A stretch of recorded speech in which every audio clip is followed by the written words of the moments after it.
கிறிஸ்துவில் பிரியமானவர்களே, வாலிபன் ஒருவன் ஒரு பொருளை களவாட முயன்றான். அதை பார்த்துவிட்டு சிலர் அந்த வாலிபனை சுற்றி வளைத்து அடித்தனர்.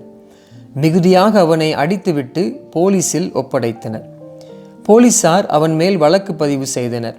அது மட்டுமின்றி அவனை கையும் களவுமாக பிடித்து அவனை அடித்த சிலரையும் போலீஸ் கைது செய்து வழக்கு பதிவு செய்தனர். கள்வனை பிடித்து கொடுத்த எங்களை ஏன் கைது செய்கிறீர்கள் என்று அவர்கள் முறையிட்டனர். அதற்கு போலீசார், அவன் செய்தது தவறுதான், ஆனால் அந்த தவறை தடுத்த நீங்கள் அவனை கடுமையாக அடித்து உதைத்ததும் தவறுதான் என்றனர். ஆம், சில நேரங்களில் சிலர் செய்வது தவறுதான், ஆனால் அந்த தவறை குறித்து ஆத்திரமடைந்து நாம் அதைவிட பெரிய தவறை செய்து விடுகிறோம். தவறை சற்று பொறுத்து கொள்ளாமல் நாம் கோபமாகவும் ஆத்திரமாகவும் அவசரமாகவும் எதிர்வினை ஆற்றுகின்றோம். அது பெரிய தவறாகி விடுகிறது. நாம் அவ்விதம் தவறாக நடந்து கொண்டதை குறித்து மனம் வருந்தாமல் அதற்கு காரணமாயிருந்த மற்றவர்களின் தவறையே சுட்டி காட்டுகின்றோம்.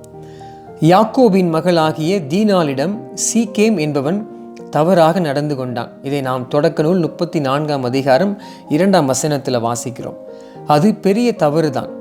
அந்த தவறுக்கு பழிக்கு பழி வாங்கும் நடவடிக்கையாக யாக்கோபின் மகன்களாகிய லேவியும் சிமியோனும் மிக மிக பாதகமான காரியங்களை செய்தார்கள். அதனுடைய விளைவாக யாக்கோபின் குடும்பத்தார் யாவரும் மிக பெரிய நெருக்கடியை சந்திக்க நேர்ந்தது. பல குடும்பங்களிலே மிகப்பெரிய கொந்தளிப்புகள் ஏற்பட்டு சரி செய்ய இயலாத அளவிற்கு செல்கின்றன. அதற்கு காரணம் என்னவென்று பார்த்தால், ஒரு சிறு தவறை குறித்து ஏற்பட்ட மிதமிஞ்சிய ஆத்திரமும் வெறுப்பு உணர்வுமே பொறுமைக்கு பதில் பழிக்கு பழி என்ற உணர்வுக்கு அடிமைப்பட்டதே அதன் காரணம். தீமைக்கு தீமையை சரி கட்ட வேண்டாம் என்று விவிலியம் நமக்கு கற்றுக் கொடுக்கிறது. இதை நாம் 1 பேதுரு 3ஆம் அதிகாரம் 9ஆம் வசனத்தில் வாசிக்கிறோம்.